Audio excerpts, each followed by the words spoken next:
नमस्कार. सखी सह्याद्रीच्या आजच्या भागात मी पूनम आपल्या सगळ्यांचं मनपूर्वक स्वागत करते.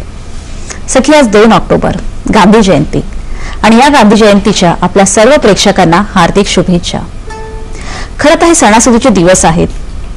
सणासुदीच्या दिवसात भरपूर तेलकट तुपकट खा आणि चमचमीत जेवा असं आपण करतो. पण ह्या सगळ्यामध्ये खरं तर खूप वेळेला आपण काही नियम पाळले जातात, काही नियमांचं पालन करतो. रात्री 8च्या आधी जेवा, गोड कमी खा, रात्री 7 ते 8 निवांत शांत झोप घ्या. पण तरीही ह्या सगळ्या वर्तुळात आपल्याला निद्रानाश, डायबिटीज, रक्तदाब, ब्लड प्रेशर हे अशा अनेक वर्तुळात आपण अडकून गेलोय. कितीही काळजी घेतली, तणाव कमी केला तरीही हे रोग आणि आहार ह्यांचा ताळमेळ कुठेतरी बिघडलाय. खरं तर आजारी पडा आणि डॉक्टरांकडे जा, याच्यापेक्षा आजारी न पडता आपलं आरोग्य सुदृढ कसं राखावं यावर काही उपाय केले तर. सखी, आपण या नवीन भागाच्या शृंखलेमध्ये तुमच्या आमच्या जिव्हाळ्याचा असाच एक नवीन विषय तुमच्या समोर घेऊन आलोय. आपण ह्या वेळेला बाल्यावस्था, युवकावस्था, प्रौढावस्था तसेच वृद्धापकाळ या सगळ्या टप्प्यांवर टप्प्याटप्प्याने जाणून घेणार आहोत. म्हणूनच आजचा आपला विषय आहे बालकांचा आहार आणि आरोग्य. बालकांची ही जी बदलती लाईफस्टाईल आहे त्याविषयी आपण जाणून घेणार आहोत. त्यामध्ये आहार आणि आरोग्य यांचा मेळ कसा साधावा हे आपण बघूया. आणि आज या नवीन विषयावर मार्गदर्शन करण्यासाठी आम्ही अशाच नवीन तज्ज्ञांना देखील आमंत्रण केलं आहे. आपले तज्ज्ञ आहेत डॉक्टर नितीन पाटणकर.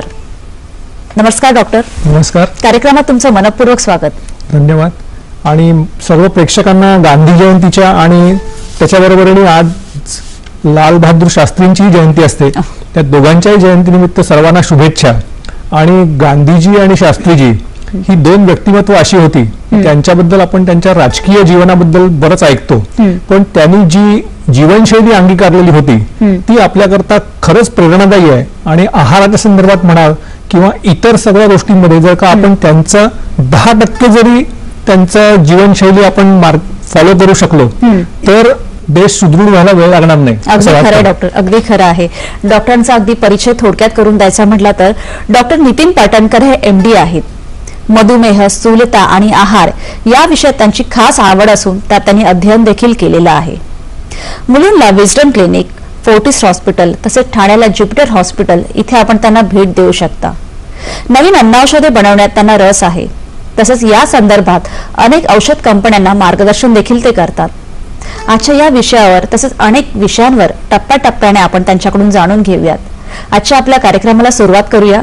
आजचा आपला विषय आहे बालकांचा आहार आणि आरोग्य. आणि आज आपल्याला मार्गदर्शन करणार आहेत डॉक्टर नितीन पाटणकर. सर, खरं तर आजचा आपला विषय तुमच्या आमच्या प्रेक्षकांच्या सगळ्यांच्या जिव्हाळ्याचा आहे, आहार आणि आरोग्य, ज्याच्यावर आपला खरं तर आयुष्याचं पूर्ण वर्तुळ एक उभारलेलं आहे. आजच्या आपल्या ह्या शृंखलेतला आजचा आपला भाग जो आहे की बालकांचा आहार आणि आरोग्य. खरं तर मुलांची ही लाईफस्टाईल जी आहे ती आता हल्ली बदलत चालली आहे. पण असं म्हणतात की बालकांचा आहार आणि आरोग्य ही फॅमिलीची नीड म्हणजे परिवाराची गरज यावर अवलंबून आहे. हा समतोल नक्की काय आहे हे काय आम्हाला विस्तृतपणे समजावून सांगाल? तुम्ही हा जो फॅमिली हा शब्द याच्यात इन्क्लूड केला तो खरंच खूप आवश्यक आहे. कारण बालक ही आपल्या आई वडिलांची आणि जर का आजकाल घरामध्ये जर का आजी आजोबा असतील तर आजी आजोबांची, नातेवाईकांची, त्यांची जी जीवनशैली आहे, खाण्यापिण्याची शैली आहे, त्यांचे जे व्यायामाचे प्रकार आहेत ते सगळं आत्मसात करायला बघत असतं आणि फॉलो करायला बघत असतं. खरं. त्यामुळे आमच्याकडे क्लिनिकमध्ये जेव्हा पेशंट्स येतात तेव्हा बरेचदा मुलांचं आरोग्य सुधारण्याची आई वडिलांना खूप चिंता असते, पण त्यांच्यासमोर आपण काय उदाहरण ठेवतोय ते मात्र ते बघत नाही. त्यामुळे जे पालक करतात तेच मुलं करणार आहेत.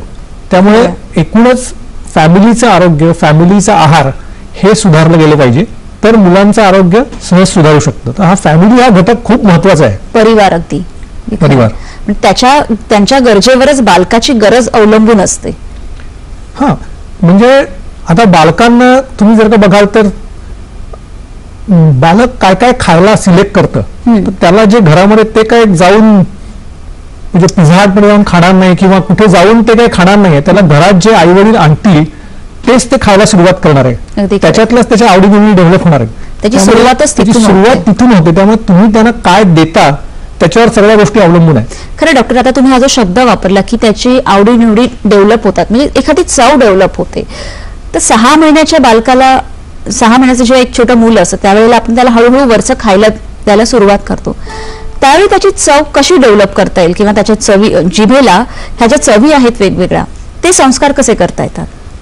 आता एक असं म्हणतात की लहान वयामध्ये सर्वात सुरुवातीला गोड चव डेव्हलप होते, त्याच्यानंतर खारट, त्याच्यानंतर मुलं वयात येताना आंबट चव आवडायला लागते, त्याच्यानंतर तिखट चव आवडायला लागते, आणि तुरट आणि कडू ह्या 2 चवी आहेत की त्या खऱ्या प्रोटेक्टिव्ह आहेत, त्या पोषणाकरता आवश्यक आहेत, औषधी आहेत, पण त्यानंतरच्या वयामध्ये डेव्हलप होतात.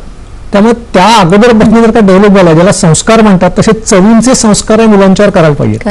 आणि असं म्हणतात की 6व्या महिन्यामध्ये जेव्हा मुलाला तुम्ही काहीतरी खायला द्यायला लागता तेव्हा त्याच्यामध्ये किंचित प्रमाणात भाज्यांची सूप्स किंवा फळं किंवा भाज्या मॅश केलेल्या, हे त्याला जे खिमड आपल्या घरामध्ये कायम देतात की खिचडी करून देतात मुलाला पातळसर, त्याच्यामध्ये तांदूळ आणि किंचितची डाळ असते, त्याच्यावर थोड्या भाज्या जर का इन्क्लूड केल्या तर त्या वयामध्ये जसं मूळ संस्कारक्षम असतं तशी त्याची जीभही संस्कारक्षम असते, तिलाही चव कळायला लागते, आणि ती चव ही आपली आहे हे त्याला कळायला लागतं. आणि त्यामुळे नंतरच्या काळामध्ये आई वडिलांना खूप त्रास होतो की भाज्या खात नाहीत, फळं खात नाहीत, तर ते जर का त्या काळापासून मुलांना त्याची सवय लावली तर ते मुलं ऍक्सेप्ट करायला लागतात जास्ती. अगदी खरं डॉक्टर, आपला हा जो विषय आहे आपल्या प्रेक्षकांच्या मनातही खरंच खूप प्रश्न आहेत.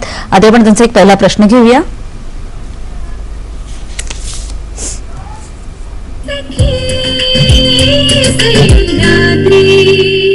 डॉक्टर, मला असा प्रश्न विचारायचा आहे की नवजात बालकाला आहार द्यायला कधी सुरुवात करायची?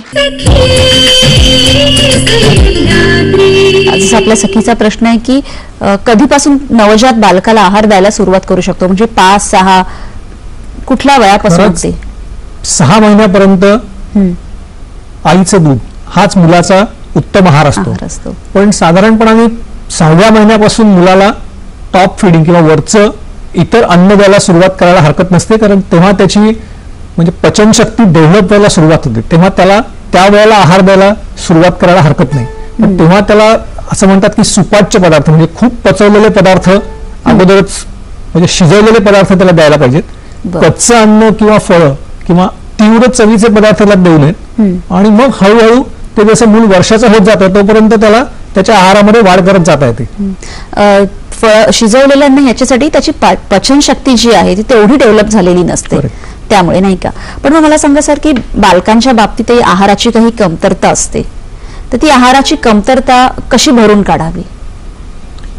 आता तुम्हाला एक गमतीशीर प्रयोग सांगतो. 1928 साली एका डॉक्टर डेव्हिस नावाच्या बाईने एक प्रयोग केला होता, आणि मुलांच्या मध्ये आहाराची कमतरता असेल तर ती मुलं स्वतःहून भरून काढतात, हे तिने सिद्ध केलं होतं. म्हणजे कुठच्याही प्रकारचं खूप वेगळ्या प्रकारचा आहार न ठेवता सर्व प्रकारचं अन्न मुलांच्या समोर ठेवलेलं होतं, आणि मुलं स्वतःची स्वतः त्यातनं सिलेक्ट करून ते अन्न घेतात आणि आपली कमतरता भरून काढतात. त्यांना फक्त अन्न अवेलेबल करून देणं हे पालकांचं काम असतं.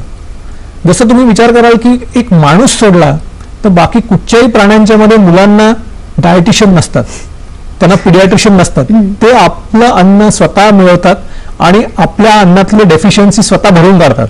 तसंच मुलांचं पण होऊ शकतं, हे 1926 साली सिद्ध झालेलं आहे. त्यामुळे त्याला मुद्दामून काहीतरी वेगळं वेगळं करण्याची गरज नाही. नॅचरल पदार्थांच्या मधनं मुलांना तो इंटेलिजन्स असतो